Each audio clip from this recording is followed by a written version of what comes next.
Hello student, आप लोग कैसे हैं? आई होप आप लोग अच्छे होंगे, पढ़ाई कर रहे होंगे। तो फ्रेंड्स, आज की इस वीडियो में हम देखेंगे 4 नंबर वाले प्रश्न को कवर करेंगे। तो इसमें दिया है 5 वर्ष बाद जैकब की आयु उसके पुत्र की आयु से 3 गुनी हो जाएगी। 5 वर्ष पूर्व जैकब की आयु उसके पुत्र की आयु की 7 गुनी थी। उनकी वर्तमान आयु क्या है? तो उनकी वर्तमान आयु मतलब हमें जैकब की भी वर्तमान आयु ज्ञात करना है और उसके पुत्र की भी। तो फ्रेंड्स, ये मोस्ट इम्पॉर्टेंट क्वेश्चन है, तो इसको आप जरूर तैयार कर लीजिएगा। तो चलिए इसको सॉल्व करते हैं। यहाँ लिखेंगे हल। माना जैकब की आयु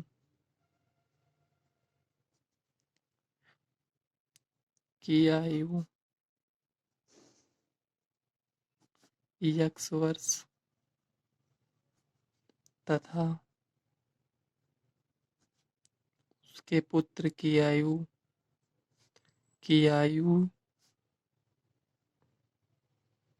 y वर्ष है।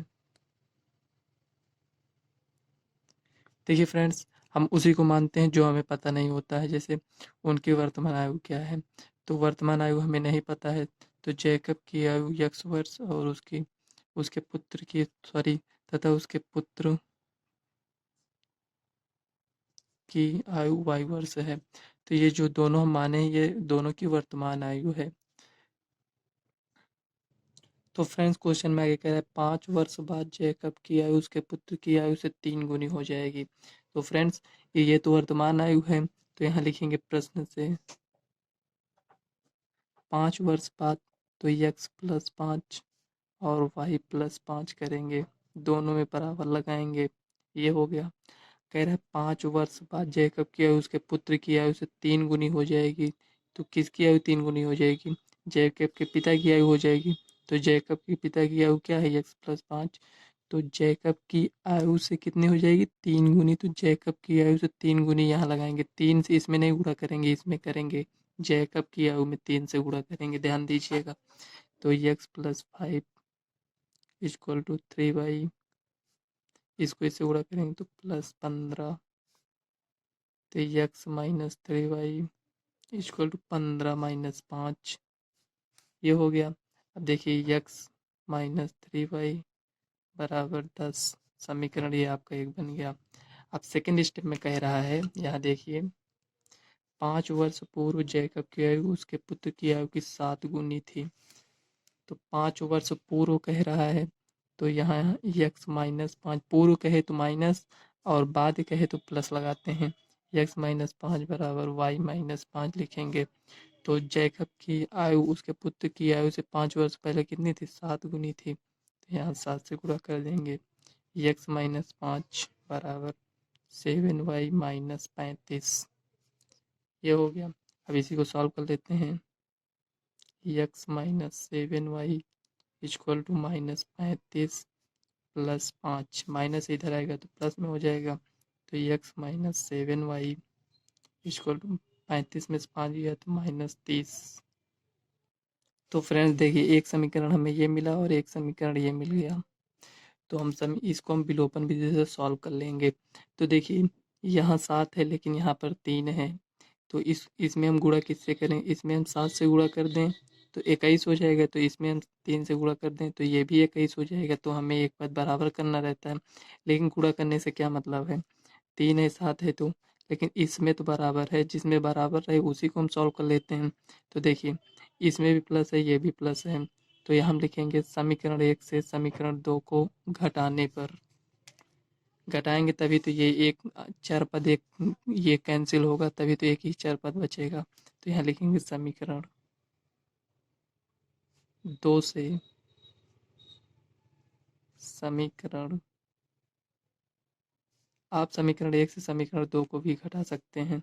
समीकरण 2 से समीकरण 1 को घटाने पर, ये हो गया। अब देखिए, समीकरण 2 जो लिखे हैं इसको नोट कर लेते हैं। -30, ये हो गया। और दूसरा समीकरण x-3y इक्वल टू 10, ये हो गया। अब समीकरण 2 से समीकरण 1 सॉरी यहाँ 1 को घटाने पर तो यहाँ प्लस है तो माइनस हो जाएगा, माइनस है तो प्लस हो जाएगा, प्लस है तो माइनस, साइन चेंज हो जाता है।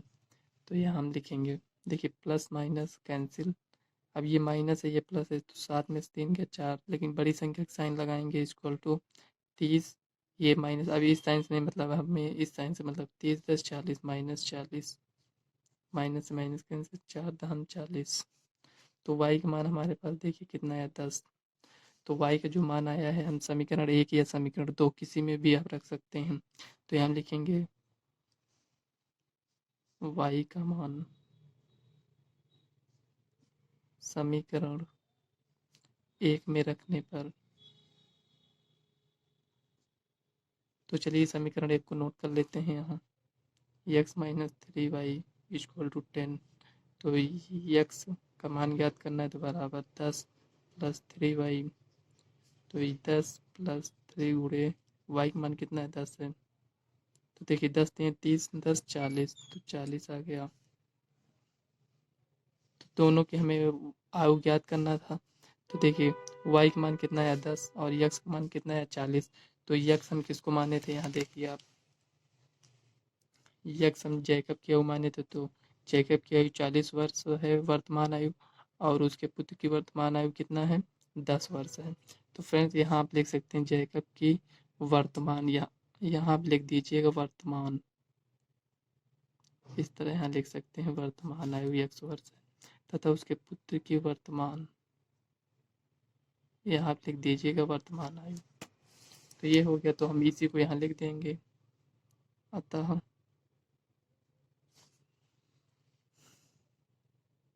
जैकब की वर्तमान आयु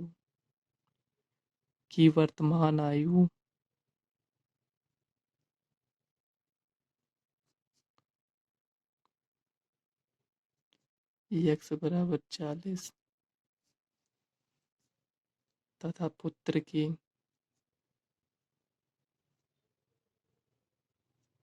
आयु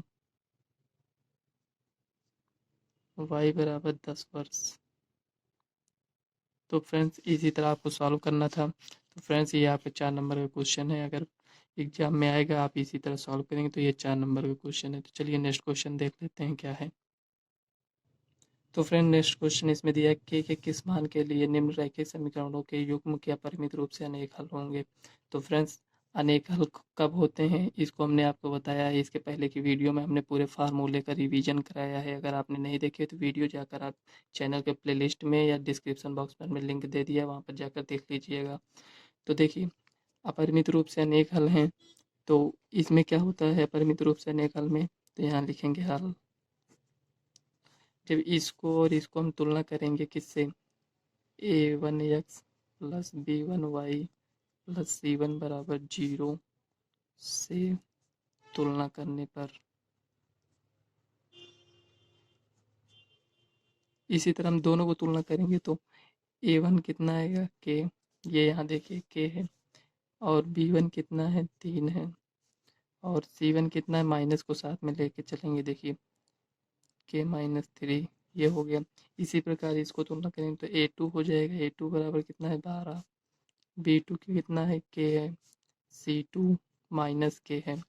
तो अपरिमित रूप से अनेक हल होने के लिए क्या होता है, अनुपात a1 upon a2 equal to b1 upon b2 equal to c1 upon c2, तो मतलब तीनों का अनुपात बराबर होना चाहिए। तो a1 जितना है इसको लिखेंगे 12 इक्वल टू 3 अपान के इक्वल टू माइनस के माइनस 3 अपान माइनस के, ये हो गया।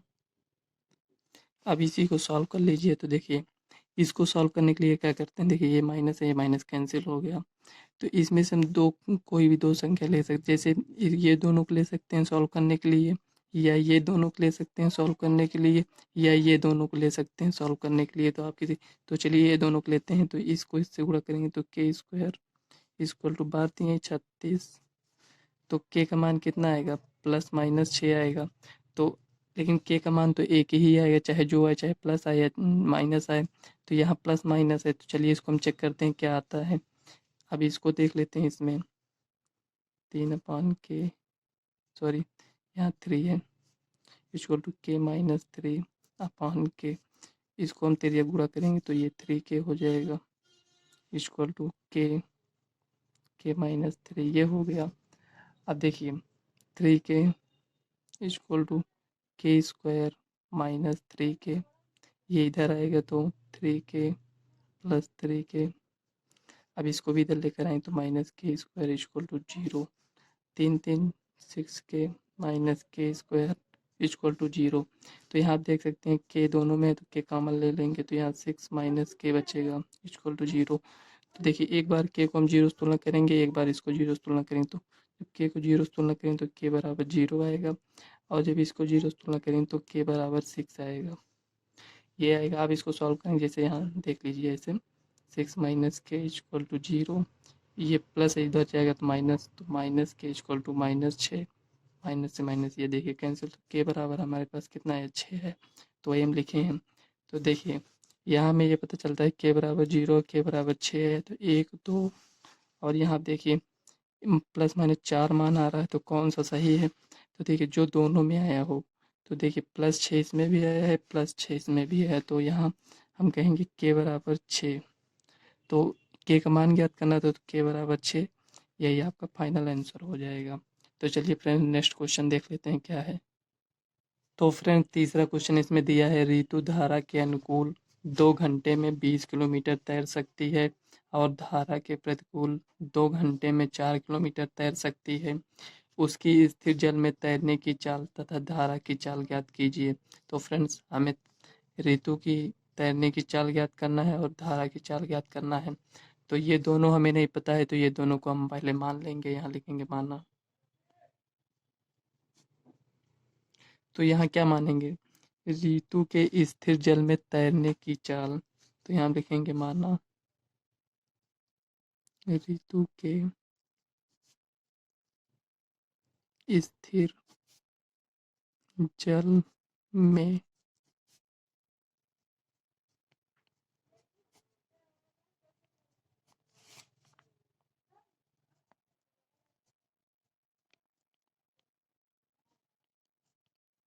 x किलोमीटर प्रति घंटा है तथा धारा की चाल y किलोमीटर प्रति घंटा है, ये हो गया। तो फ्रेंड्स क्वेश्चन में कह रहा है ऋतु के धारा के अनुकूल, मतलब धारा के अनुकूल जब क्या करे तो ये जो दोनों की चाल है ये दोनों ऐड हो जाता है दोनों की चाल, और प्रतिकूल कहे तो दोनों की चाल घट जाता है। तो धारा के अनुकूल हमें ज्ञात करना है, तो यहाँ लिखेंगे प्रश्न से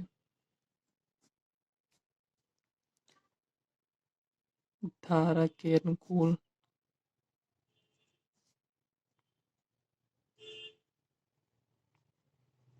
ऋतु की चाल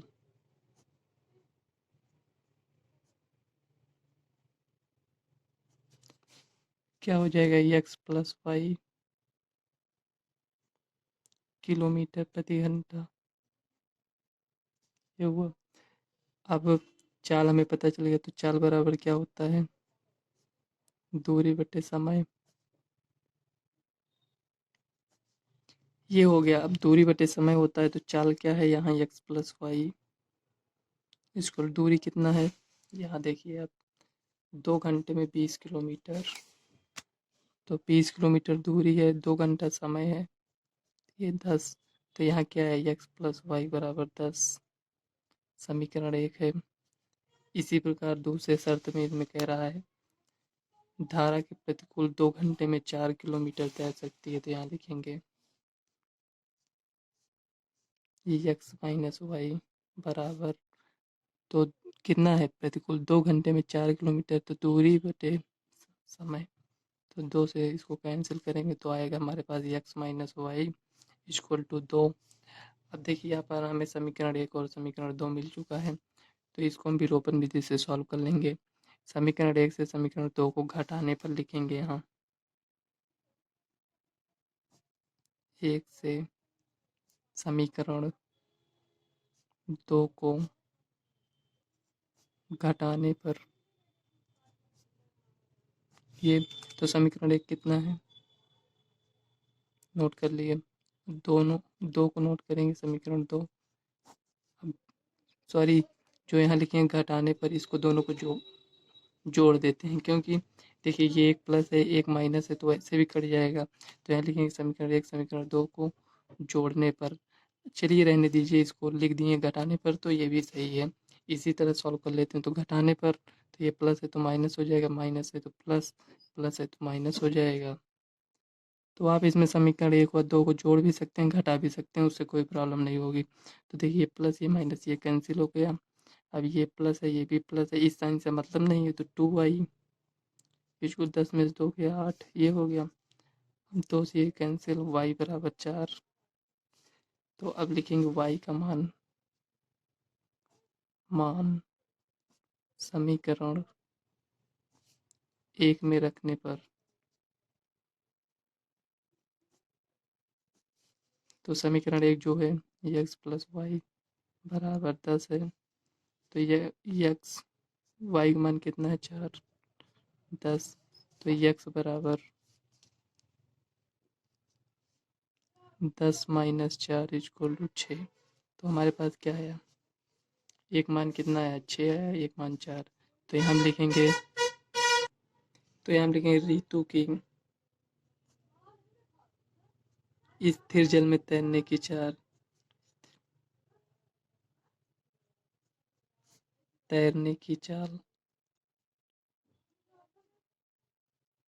कितना माने थे, x बराबर कितना आया है 6 किलोमीटर प्रति घंटा, तथा धारा की चाल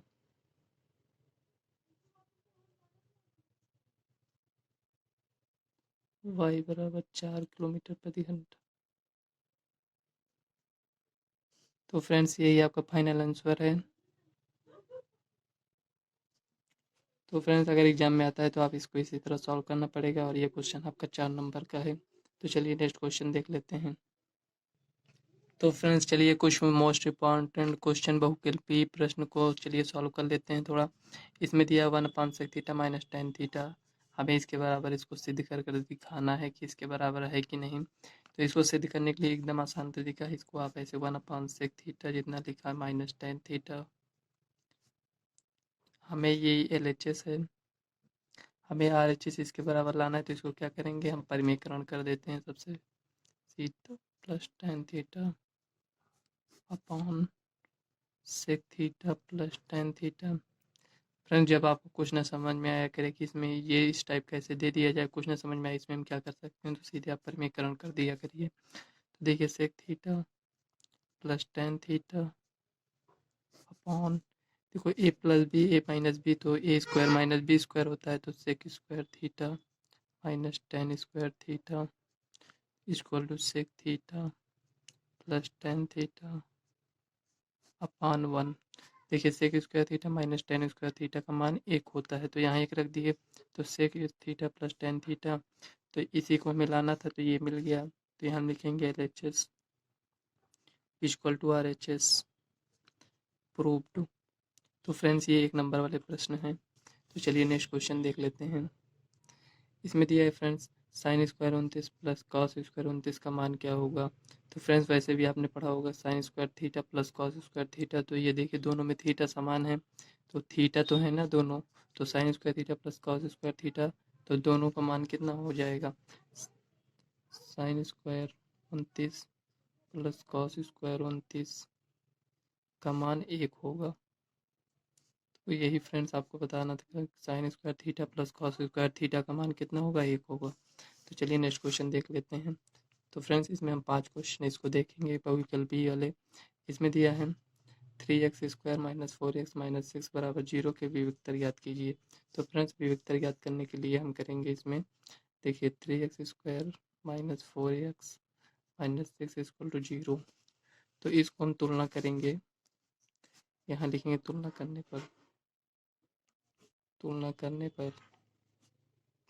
क्यों करेंगे, देखिए तुलना करने पर हमें a और b और c का मान मिल जाएगा। ax square plus bx plus c बराबर 0 से करने पर।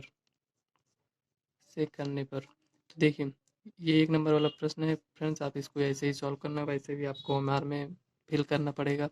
तो देखिए a कितना है 3 है तो ए बराबर 3, बी कितना है -4 और सी कितना है -6। तो हमें वेक्टर याद करना है, डी बराबर बी स्क्वायर -4ac होता है। तो बी का मान कितना है -4 का होल स्क्वायर -4 इंटू ए का मान कितना है 3, सी का मान कितना है -6। ये हो गया। तो देखिए 4 चौक 16, माइनस का स्क्वायर करेंगे तो प्लस हो जाएगा, 4 चौक 16 माइनस, देखिए माइनस माइनस प्लस हो जाएगा, 4 3 12 छंग 72, माइनस माइनस प्लस हो गया तो 72 है। और ये 16 को ऐड करेंगे तो 72 10 82 6 88। तो फ्रेंड्स यही आपका आंसर हो जाएगा। तो हम आशा करते हैं आपको यहाँ तक समझ में आया होगा। तो चलिए नेक्स्ट क्वेश्चन देख लेते हैं क्या दिया है। चौथा क्वेश्चन दिया है, यदि सेक थीटा बराबर 2 हो तो हमें थीटा का मान ज्ञात करना है। तो फ्रेंड्स इसमें दिया है सेक थीटा बराबर 2, तो थीटा का मान क्या होगा। तो थीटा का मान हम कैसे ज्ञात करेंगे। तो आप सेक थीटा जो है ये 2 है तो इसको हम क्या लिख सकते हैं, सेक थीटा इक्वल टू, तो आप ये बताइए कि 1/2 किसका मान होता है, कॉस थीटा बराबर 1/2 किसका मान होता है। आप कहेंगे कॉस 60 का मान 1/2 होता है। तो ये भी जो ये लिखा है सेक थीटा, तो ये सेक सेक π/3, तो ये इसका मान होगा, मतलब सेक 60 का मान कितना होगा 2 होगा। तो थीटा से तुलना करेंगे तो थीटा बराबर π/3 होगा या 60 अंश। ये जो पाई लिखे हैं यहाँ पर ये 180 होता है बटे 3, इसको जब डिवाइड करेंगे तो 60 आ जाएगा। तो चाहे आप इसको इस रूप में लिख दीजिए चाहे इस रूप में।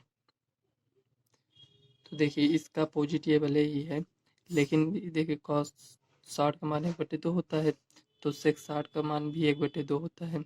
तो सेक थीटा लिखा है 2, सेक 60 का मान कितना होता है 2 होता है। तो थीटा को थीटा से तुलना करेंगे तो थीटा बराबर हमें π/3 मिल गया। तो हम आशा करते हैं आपको यहाँ तक समझ में आया होगा। तो चलिए 5वां क्वेश्चन देख लेते हैं क्या दिया है। तो फ्रेंड्स इसमें दिया है x x+2 x+4 और x+6 तथा x+8 का समांतर माध्य ज्ञात करना है। तो फ्रेंड्स समांतर माध्य ज्ञात करने के लिए हम क्या करते हैं, कुल पदों का योग करेंगे बटे कुल पदों की संख्या। तो यहाँ हम लिखेंगे समांतर माध्य 11 है तो x का मान हमें ज्ञात करना है। तो समांतर माध्य ज्ञात करने के लिए देखिए हमें समांतर माध्य तो ये 11 दिया ही है, लेकिन हम फ्रेंड्स आपको लगभग हर वीडियो में हमने आपको यही बताया है कि जो हमें दिया रहता है उसी का फार्मूला लगाते हैं, क्योंकि उसी के हेल्प से हम कुछ ना कुछ ज्ञात करते हैं। तो समांतर माध्य तो भले ही हमें दिया है, लेकिन यक्स का मान हमसे कह रहा है ज्ञात करने के लिए। तो समांतर माध्य ज्ञात करने के लिए कुल पदों का योग बटे कुल पदों की संख्या करते हैं। तो यहाँ पर चलिए लिख लेते हैं। तो फ्रेंड्स कुल पदों का योग करेंगे तो x plus x+2 plus x+4 plus x+6 plus x+8। तो कुल पदों की संख्या कितना है 1 2 3 4 5 6 7 8 9। इस तरह नहीं ज्ञात करना है। देखिए कामा कहाँ कहाँ लगा है, कामा कामा जहाँ लिखा है ये 1 हुआ, उसके बाद कामा ये 2 ये 3 ये 4 ये 5। टोटल पदों की संख्या कितना है 5। और समांतर माध्य इसके बराबर हमें कितना दिया 11 दिया है। तो इसको ऐड कर लेते हैं। देखो यक्स से यक्स को एक तरफ ऐड करेंगे तो 1 2 3 4 5, तो 5 यक्स ये हो गया। अब इसको अचर पद को काउंट करेंगे तो 2 4 6 6 6 12 8 20 प्लस 20 बराबर, इसको तिर्य गुणा करेंगे तो 55 हो जाएगा। तो देखिए 5x इक्वल टू 55 माइनस 20, तो 55 में से 20 जाएगा तो 35 आएगा। 35 10 45 10 55, हाँ सही है। तो 5x, तो x बराबर 35/5, तो 5 7 35, तो x बराबर हमारे पास 7 आया। यही आपका फाइनल आंसर हो जाएगा। तो फ्रेंड्स इस वीडियो को हम यहीं तक रखते हैं। अगर वीडियो आपको पसंद आए तो वीडियो को लाइक व चैनल को सब्सक्राइब कर लेना, और इस वीडियो को अपने फ्रेंड्स को ज़्यादा से ज़्यादा शेयर करिएगा। तो चलिए मिलते हैं नेक्स्ट वीडियो में, तब तक के लिए बाय।